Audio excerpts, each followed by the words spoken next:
जब भी समुद्री लुटेरों का जिक्र आता है तो जहन में दो तरह की तस्वीर उभरती है। एक जो रहस्य और रोमांच से भरी फिल्मी कहानी जैसी है, दूसरी वो जो गरीबी और बेबसी से उपजे आक्रोश की है। हम इस वीडियो में सोमालिया के उन समुद्री लुटेरों की बात कर रहे हैं जो पिछले दशक के आखिरी में दुनिया भर की खबरों में सुर्खियों में रहे। हम ये भी जानने की कोशिश करेंगे कि ये समुद्री लुटेरे कैसे ताकतवर बने और इनका काम करने का तरीका कैसा था, और हम अब क्यों इनके बारे में कुछ नहीं सुनते।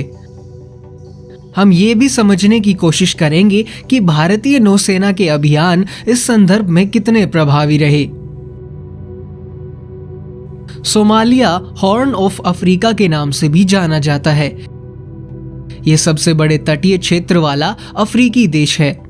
इसका तटवर्ती क्षेत्र करीब 3,300 किलोमीटर लंबा है। सोमालिया का 2% से भी कम हिस्सा कृषि योग्य है। ऐसे में कई पीढ़ियों से सोमालिया के लोगों के लिए मछली पकड़ना जीविकोपार्जन का एकमात्र साधन रहा है। 2 दशक से चले आ रहे गृह युद्ध के कारण न तो देश के पास कोई स्थायी सरकार है और न ही कोई सेना। समुद्री सीमाओं और मछली पकड़ने की गतिविधियों की निगहबानी के लिए नौसेना नहीं होने से बड़ी बड़ी विदेशी नौकाएं अक्सर देश की समुद्री सीमाओं में अवैध रूप से मछली पकड़ने के लिए घुसती रहती हैं। एक अनुमान के मुताबिक अब तक ये नौकाएं करीब $300 मिलियन कीमत की मछलियां चुरा कर ले जा चुकी हैं। इसके अलावा कई यूरोपीय देश यूरेनियम, सीसा और पारा युक्त औद्योगिक कचरा भी सोमालिया के जल क्षेत्र में फेंकते रहे हैं। इन विदेशी गतिविधियों का सोमालिया के लोगों पर घातक असर हुआ। वे न केवल अपनी जीविका के साधन खो बैठे, बल्कि उन्हें कई तरह की बीमारियों से भी जूझना पड़ा। अपने अस्तित्व को खतरे में देखकर आखिरकार सोमालिया के लोगों ने उन विदेशी ताकतों के खिलाफ मोर्चा खोलने का फैसला कर लिया जो अरसे से उनका शोषण करते आए थे, लेकिन ये महसूस करने के बाद कि इन विदेशी ताकतों को खदेड़ने के लिए उनके पास पर्याप्त साधन नहीं है। सोमालियाई मछुआरे गृह युद्ध में शामिल स्थानीय विद्रोह सरगनाओं से संपर्क साधने लगे और उनसे मिले आधुनिक हथियारों से विदेशी ताकतों को खदेड़ने के अलावा उनके द्वारा चुराई गई मछलियों को भी वापस हथियाने का काम शुरू कर दिया। इसके साथ ही सोमालिया के समुद्री लुटेरों का दौर शुरू हो गया। मोटी कमाई करने के लिए सोमालियाई विद्रोहियों ने धीरे धीरे मछली पकड़ने वाली विदेशी नौकाओं की जगह बड़े बड़े तेल वाहक और कंटेनर ले जाने वाले जहाजों को अपना निशाना बनाना शुरू कर दिया। कई महीनों की योजनाओं के साथ लूट की इन वारदातों को अंजाम दिया जाने लगा। इन अभियानों के लिए जरूरी पैसे, हथियार और प्रशिक्षण सोमालिया के विद्रोही सरगनाओं और यमन के मौजूद उनके सहयोगियों की ओर से दिए जाते रहे। घोर गरीबी और बेरोजगारी की समस्या से जूझ रहे सोमालिया के युवा बिना कुछ सोचे समझे समुद्री लुटेरों के दस्तों में शामिल होने लगे। पश्चिम एशिया से तेल लेकर निकलने वाले और सवेज नहर से होकर यूरोप की ओर जाने वाले मालवाहक जहाजों सभी को सोमालिया के जल क्षेत्र से गुजरना पड़ता था।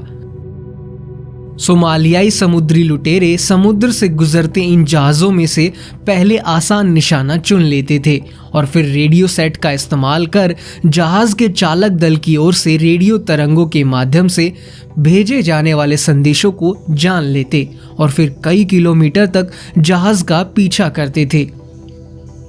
शुरू में देखने में ये आम मछुआरों जैसे लगते थे, लेकिन जहाज के करीब आने के बाद हथियारों से लैस ये लुटेरे चुपके से जहाज में घुस जाते थे और चालक दल के सदस्यों को बंधक बनाने के साथ ही जहाज के सारी संचार की व्यवस्था को ध्वस्त कर जहाज को पूरी तरह से अपने कब्जे में ले लेते थे।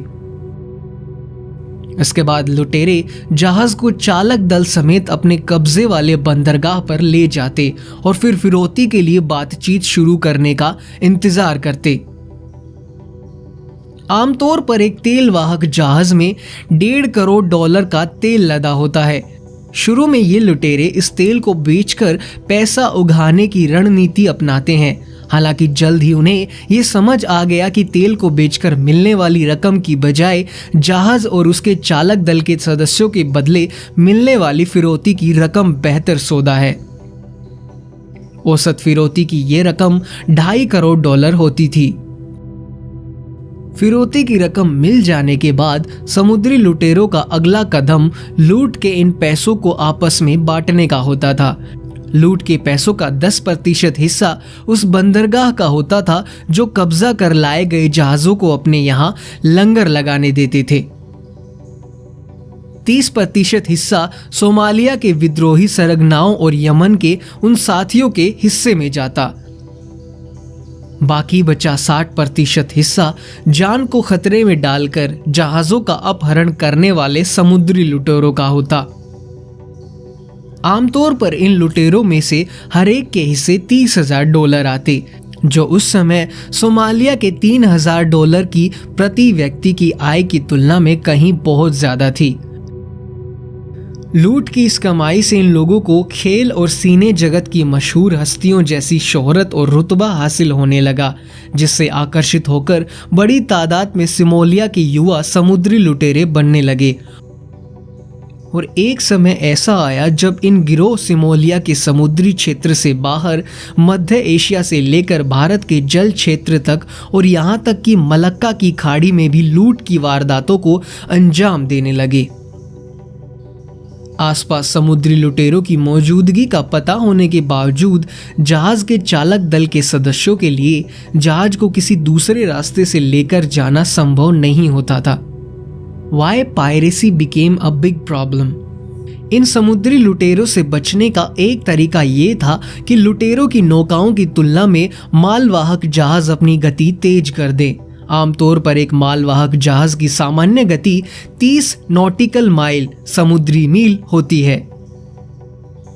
इस गति पर चल रहे जहाज को समुद्री लुटेरों द्वारा आसानी से पकड़ा जा सकता था, लेकिन अगर ये गति 18 नॉटिकल माइल समुद्री मील कर दी जाती तो लुटेरों के लिए इन तक पहुंचना मुश्किल था। लेकिन गति सीमा बढ़ाने से रोज का खर्चा $90,000 बढ़ जाता।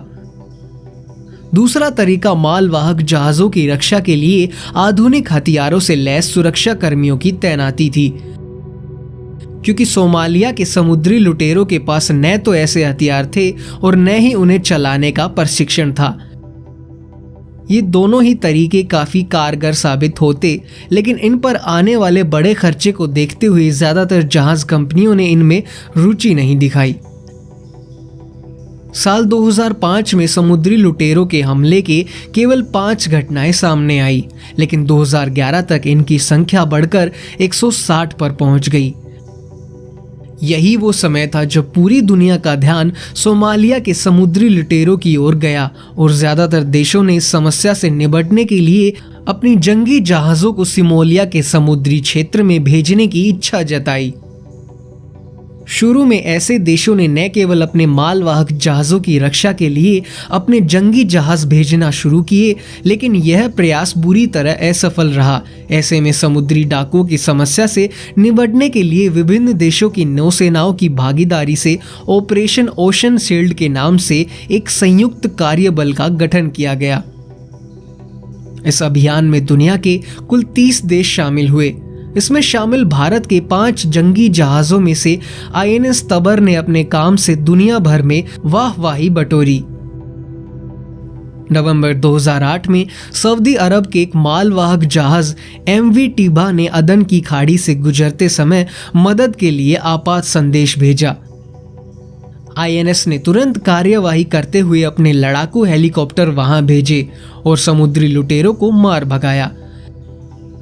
इसके महज 30 मिनट बाद ही एक भारतीय मालवाहक जहाज जग अर्नव, जो INS तबर से महज 50 किलोमीटर की दूरी पर था, उस पर समुद्री लुटेरों ने हमला कर दिया और इस जहाज ने भी मदद के लिए आपात संदेश भेजा। INS तबर ने तत्काल कार्रवाई करते हुए चेतक हेलीकॉप्टर की मदद से मार्कोस कमांडर मदद के लिए जहाज पर उतार दिए और उसके अपहरण की कोशिश को नाकाम कर दिया। इसके अगले सप्ताह ही INS तबर ने सोमालियाई डाकुओं की एक नौका डुबो दी। समुद्री डाकुओं के खिलाफ अभियान में भारतीय नौसेना के प्रदर्शन की संयुक्त राष्ट्र महासचिव बान की मून सहित दुनिया भर के नेताओं ने सराहना की। इसके बाद के वर्षों में विभिन्न देशों की नौसेनाओं के संयुक्त प्रयासों से समुद्री लुटेरों की वारदातों में काफी कमी देखने को मिली। वर्ष 2018 में ऐसी केवल 2 घटनाएं हुई। हालांकि इस समस्या से निपटने का सबसे बेहतरीन तरीका सिमोलियाओं के लोगों के लिए आजीविका के बेहतर विकल्प उपलब्ध कराना है। सिमोलिया के लोगों ने उनके प्राकृतिक संसाधनों को लूटने वाली विदेशी ताकतों के खिलाफ पहले हथियार उठाए। अब दुनिया के कई दूसरे देश सिमोलिया में आधारभूत संरचनाओं के विकास के लिए उन्हें कई मिलियन डॉलर की मदद दे रहे हैं। हम उम्मीद करते हैं कि आने वाले वर्षों में सिमोलिया में स्थितियां सामान्य होंगी और वो सशक्त राष्ट्र के रूप में विकसित हो सकेगा।